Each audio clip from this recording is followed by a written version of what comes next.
ದಾವಣಗೆರೆ ದಕ್ಷಿಣ ಕ್ಷೇತ್ರದಲ್ಲಿ ನಡೆಯುತ್ತಿರುವಂತಹ ಉಪಚುನಾವಣೆ, ಇಲ್ಲಿ ಹಲವಾರು ರೀತಿಯಂತಹ ವಿಚಾರಗಳು ಕಂಡು ಬರ್ತಾ ಇದೆ. ಇದರಲ್ಲಿ ಪ್ರಮುಖವಾಗಿ ಬಹಳಷ್ಟು ಪಾಸಿಟಿವೇ ಇದೆ. ಯಾಕಂದ್ರೆ ಒಂದು ಕಾಂಗ್ರೆಸ್ನ ಗ್ಯಾರಂಟಿ ಯೋಜನೆಗಳಿಂದಾಗಿ, ಇನ್ನೊಂದು ಶಾಮನೂರು ಕುಟುಂಬ ಈ ದಾವಣಗೆರೆಗೆ ಮಾಡಿರುವಂತಹ ಒಂದು ಡೆವಲಪ್ಮೆಂಟ್, ಅಭಿವೃದ್ಧಿ ಕಾರ್ಯಗಳಿಂದಾಗಿ ಬಹಳಷ್ಟು ಉತ್ತಮ ಅಭಿಪ್ರಾಯ ನಮಗೆ ಕಂಡು ಬರ್ತಾ ಇದೆ ಕ್ಷೇತ್ರಗಳಲ್ಲಿ.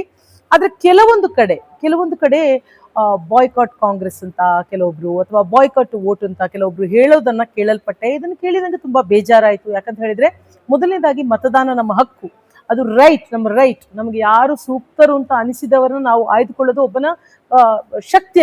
ಅದು ಪ್ರಜಾಪ್ರಭುತ್ವದ ಬಹಳ ದೊಡ್ಡ ಶಕ್ತಿ. ಒಬ್ಬ ರಾಜನಿಗೂ ಇರೋದು ಒಂದೇ ಓಟು, ಒಬ್ಬ ಭಿಕ್ಷುಕನಿಗೂ ಇರೋದು ಒಂದೇ ಓಟು ಅಂದಾಗ ಓಟಿನ ಮೌಲ್ಯ ಅದು ನಿರ್ಣಾಯಕವಾದಂಥದ್ದು. ಹಾಗಾಗಿ ದಯವಿಟ್ಟು ಆ ರೀತಿಯಾದಂತಹ ಒಂದು ಭಾವನೆಗಳಿಗೆ ಯಾರಾದ್ರೂ ಹೇಳಿದ್ರು ಅದಕ್ಕೆ ಬಲಿಯಾಗಬೇಡಿ ಅಂತ ಹೇಳಕ್ಕೆ ಇಷ್ಟಪಡ್ತೀನಿ.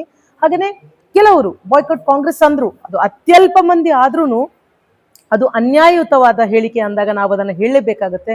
ಯಾಕಂತ ಹೇಳಿದ್ರೆ, ಕಾಂಗ್ರೆಸ್ ಎಲ್ಲಾ ಸಮುದಾಯದವರೆಗೂ, ಅದ್ರ ಜೊತೆಗೆ ಅಲ್ಪಸಂಖ್ಯಾತ ಸಮುದಾಯದವರೆಗೂ ಮಾಡಿರುವಂತಹ ಉಪಕಾರ ಅಷ್ಟಿಷ್ಟಲ್ಲ. ಇಲ್ಲಿ ಇವ್ರಿಗೆ ಒಂದು ಟಿಕೆಟ್ ಸಿಗ್ಬೇಕು ಅಂತ ಆಗ್ರಹ ಇದ್ದಿರಬಹುದು, ಅದು ನ್ಯಾಯಯುತವಾದದ್ದು, ಅದರಲ್ಲಿ ಏನ್ ತಪ್ಪಿಲ್ಲ. ಆದ್ರೆ ಕಾಂಗ್ರೆಸ್ ತನ್ನ ರೀತಿ ರಿವಾಜುಗಳಿಗೆ ಅನುಗುಣವಾಗಿ ಬೈ ಎಲೆಕ್ಷನ್ ಅಲ್ಲಿ ಯಾರಾದ್ರೂ ಆ ರೀತಿಯ ಅಕಾಲಿಕ ಸಾವನ್ನ ಹೊಂದಿದ್ರೆ ಅವರ ಕುಟುಂಬದವರಿಗೆ ಟಿಕೆಟ್ ಕೊಡುವಂತ ಒಂದು ರೂಢಿಕೆ ಪ್ರಕಾರ ಇಲ್ಲಿ ಕೊಟ್ಟಿದೆ.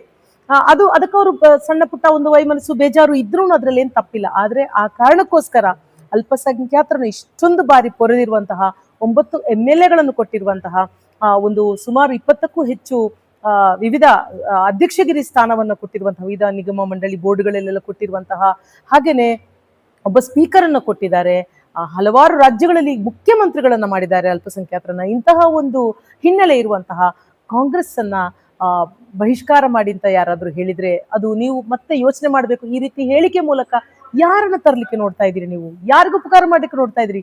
ತನ್ನ ಜೀವನದುದ್ದಕ್ಕೂ ತಮ್ಮ ಪ್ರತಿ ದಿವಸನೂ ಅಲ್ಪಸಂಖ್ಯಾತರನ್ನ ದೂರಿದ್ರೆ, ಅಲ್ಪಸಂಖ್ಯಾತರನ್ನ ಹಿಂಸೆಯ ಮಾತು ಹೇಳದಿದ್ರೆ, ಅವ್ರಿಗೆ ಭಾವನಾತ್ಮಕವಾಗಿ ನೋಯಿಸದೇ ಇದ್ರೆ ತಿಂದ ಅನ್ನ ಕರಗಲ್ಲ ಅನ್ನುವಂತಹ ಬಿಜೆಪಿಯವ್ರನ್ನ ಗೆಲ್ಸಕ್ಕೆ ಈ ಮಾತುಗಳನ್ನ ಹೇಳ್ತಾ ಇದ್ದೀರಾ? ಈ ಬಗ್ಗೆ ನನಗೆ ಬೇಜಾರಿದೆ. ನೋಡಿ, ನಾ ಒಂದು ವಿಚಾರ ಹೇಳ್ಬೇಕು, ಎರಡು ಪಾಯಿಂಟ್ ಹೇಳ್ತೀನಿ ನಿಮ್ ಪ್ರಶ್ನೆಗೆ, ಜಾಸ್ತಿ ಮಾತಾಡಲ್ಲ. ಇದೇ ಅಲ್ಪಸಂಖ್ಯಾತರಿಗೆ ಬಜೆಟ್ 2017-18ರಲ್ಲಿ 2200 ಕೋಟಿ ಸಿದ್ದರಾಮಯ್ಯ ಅವರು ಇಟ್ಟಿದ್ರು. ನಂತರದಲ್ಲಿ ಬಸವರಾಜ ಬೊಮ್ಮಾಯಿ ಅವರು ಬಂದಾಗ ಅದನ್ನ 1600 ಕೋಟಿ ಗಳಿಸಿದ್ರು 2022-23ರಲ್ಲಿ. ನಂತರದಲ್ಲಿ ಇವಾಗ ಮತ್ತೆ 4790 ಕೋಟಿ ರೂಪಾಯಿಗಳನ್ನ ಅಲ್ಪಸಂಖ್ಯಾತರ ಕಲ್ಯಾಣಕ್ಕೋಸ್ಕರ ಮೀಸಲಾಗಿದೆ. ಅದೇನು ಬಹಳ ದೊಡ್ಡ ಮೊತ್ತ ಅಲ್ಲ, ನಮ್ಮ ಬಜೆಟ್ಗೆ ಹೋಲಿಸಿದ್ರೆ ಅದೇನು ಬಹಳ ದೊಡ್ಡ ಮೊತ್ತ ಅಲ್ಲ, ಸಣ್ಣ ಮೊತ್ತನೇ. ಬಟ್ ಸ್ಟಿಲ್ ಬಿಜೆಪಿ ಅವರಿಗೆ ಕಂಪೇರ್ ಮಾಡಿದಾಗ ಎಷ್ಟು ದೊಡ್ಡ ವ್ಯತ್ಯಾಸ ಇದೆ. 1% ಬಿಜೆಪಿ ಅವರು ಇಟ್ಟಿರುವಂತದ್ದು, 3% ಕಾಂಗ್ರೆಸ್ ಇಟ್ಟಿದೆ. ಇನ್ನೊಂದು ವಿಚಾರ, KSFC ಅಂತ ಗೊತ್ತಿರ್ಬೋದು, ಕರ್ನಾಟಕ ಹಣಕಾಸು ಆಯೋಗ ಅಂತ. ಅದರಲ್ಲಿ ಮೈನಾರಿಟಿ ಅವರಿಗೆ ಏನಾದ್ರೂ ಸಾಲ ತಗೊಳ್ಳೋದಾದ್ರೆ, ಯಾವ್ದಾದ್ರು ಉದ್ದಿಮೆ ತಗೊಳ್ಳೋದಾದ್ರೆ 4% ಬಡ್ಡಿಯಲ್ಲಿ ಸಾಲ ಸಿಗ್ತಾ ಇತ್ತು. ಅದನ್ನ ಇದೇ ಬಿಜೆಪಿ ಗವರ್ಮೆಂಟ್ ಬಂದು ತೆಗೆದುಹಾಕಿತು. ಯಾರಿಗಾದ್ರೂ ಗೊತ್ತಿದೆಯಾ ಇದು? ಕರ್ನಾಟಕ ರಾಜ್ಯ ಹಣಕಾಸು ಆಯೋಗದಲ್ಲಿ ಯಾರಾದ್ರೂ ಕಿರು ಉದ್ದಿಮೆ, ಮಧ್ಯಮ ವರ್ಗದ ಉದ್ದಿಮೆಗಳನ್ನ ಮಾಡುವಂಗಿದ್ರೆ ಅವ್ರಿಗೆ ಸಾಲ ಕೊಡುವಂತಹ ವ್ಯವಸ್ಥೆ 4% ಬಡ್ಡಿ ದರದಲ್ಲಿ ಕೊಡ್ತಾ ಇರುವಂತದನ್ನ ಇದೇ ಬಿಜೆಪಿ ಸರ್ಕಾರ ಬಂದು ತೆಗೆದು ಹಾಕಿತ್ತು. ಈ ಸಲದ ಬಜೆಟ್ ನಲ್ಲಿ, ಮೊನ್ನೆ ಬಜೆಟ್ ನಲ್ಲಿ ಮತ್ತೆ ಇದೇ ಕಾಂಗ್ರೆಸ್ ಸರ್ಕಾರ ಯಾವುದಾದ್ರೂ ಅಲ್ಪಸಂಖ್ಯಾತರು ಯಾವುದೇ ಉದ್ದಿಮೆಗಳನ್ನ ನಡೆಸೋದಿದ್ರೆ ಅವ್ರಿಗೆ 6% ಬಡ್ಡಿ ಸಬ್ಸಿಡಿ ಕೊಡುವಂತ ಆ ಯೋಜನೆಯನ್ನ ಮತ್ತೆ ಮರು ತೆಗೆದುಕೊಂಡು ಬಂದಿದೆ.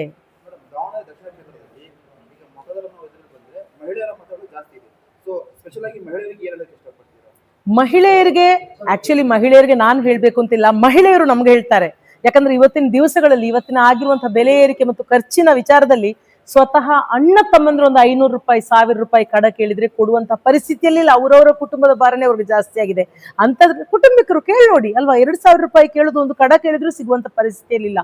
ಅಂತದ್ರಲ್ಲಿ ಸಿದ್ದರಾಮಣ್ಣ, ನಮ್ಮ DK ಅನ್ನ ಇವರಿಬ್ರು ಜೊತೆಯಾಗಿ ತಂದಿರುವಂತಹ ಈ ಗ್ಯಾರಂಟಿ ಯೋಜನೆಗಳೇನಿದೆಯಲ್ಲ, ಅದರ ಮೂಲಕ ತಿಂಗಳು ಕೊಡ್ತಾ ಇರುವಂತಹ 2000 ರೂಪಾಯಿ ಏನಿದೆಯಲ್ಲ, ಆ ಯೋಜನೆ ಇಲ್ಲಿ ನಾವು ಹೇಳ್ತೀವಿ ಗೃಹ ಜ್ಯೋತಿ ಯೋಜನೆ ಇದೆಯಲ್ಲ, ಅದರಲ್ಲಿ 50,000 ಮಂದಿ ಅದರ ಫಲಾನುಭವಿಗಳಿದ್ದಾರೆ. ಗೃಹಲಕ್ಷ್ಮಿ ಯೋಜನೆಯಲ್ಲಿ 73,000 ಮಂದಿ ಇದೇ ದಾವಣಗೆರೆ ದಕ್ಷಿಣದಲ್ಲಿ ಅದರ ಫಲಾನುಭವಿಗಳಿದ್ದಾರೆ. 2,50 ಲಕ್ಷ ಶಕ್ತಿ ಯೋಜನೆ ಮೂಲಕ ತಮ್ಮ ಪ್ರಯಾಣದ ಸ್ವಾತಂತ್ರ್ಯವನ್ನು ಅನುಭವಿಸಿದ್ದಾರೆ. ಇಷ್ಟೆಲ್ಲ ಕೊಟ್ಟಂತಹ ಕಾಂಗ್ರೆಸ್ನ ಬಗ್ಗೆ ಮಹಿಳೆಯರಿಗೆ ನಾನು ಏನ್ ಹೇಳಿ? ಇದು ಬೇಕಾ? ಈ ಪಾರ್ಟಿ ಬೇಕಾ? ಅಥವಾ ನಿಮಗಂತೂ ಏನು 1 ರೂಪಾಯಿ ಕೊಡೋದಿಲ್ಲ, ಅಟ್ಲೀಸ್ಟ್ ನಿಮ್ಮ ಗಂಡಸರು ಉದ್ಯೋಗ ಮಾಡ್ತಾ ಇದ್ರು, ಆ ಉದ್ಯೋಗನೂ ಕಿತ್ತು ಹಾಕಿ ನೀವು ಕಚ್ಚಾಡಿ ಅಂತ ಹೇಳುವಂತಹ ಬಿಜೆಪಿ ಸರ್ಕಾರ ಬರ್ಬೇಕಾ? ಮಹಿಳೆಯರು ನೀವೇ ನನಗೆ ಹೇಳ್ಬೇಕು, ನಾನೇನು ಹೇಳೋದಿಲ್ಲ. ಉಪಚುನಾವಣೆಗೆ ಈಗ ಪ್ರಚಾರ ಮಾಡಲಿಕ್ಕೆ ಈಗ ಕೊನೆಯದಾಗಿ 2 ದಿನ ಬಾಕಿ ಉಳಿದಿದೆ. ಸೊ ಈ 2 ದಿನದಲ್ಲಿ ನಮ್ಮ ವೀಕ್ಷಕರಿಗಾಗಲಿ ಮತದಾರರಿಗೆ ಏನು ಸಂದೇಶ ನೀಡಿಕೊಡ್ತೀರಾ?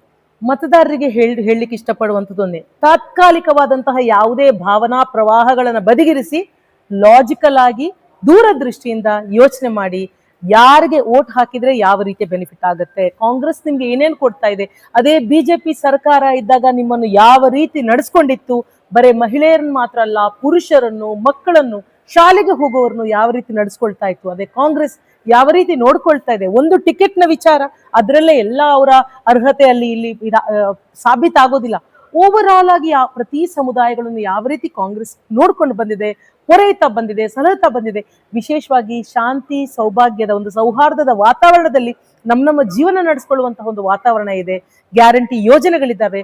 ಇವೆಲ್ಲದರಿಂದಾಗಿ ಖಂಡಿತವಾಗ್ಲೂ ನಿಮ್ಮ ಮತದಾನವನ್ನ ನಮ್ಮ ಸಮರ್ಥ ಶಾಮನೂರ್ ಅವರಿಗೆ ನೀಡಿ ಕಾಂಗ್ರೆಸ್ನ ಕೈಯನ್ನ ಮತ್ತಷ್ಟು ಬಲಗೊಳಿಸಬೇಕು ಅಂತ ಕೇಳ್ಕೊಳ್ತೀನಿ.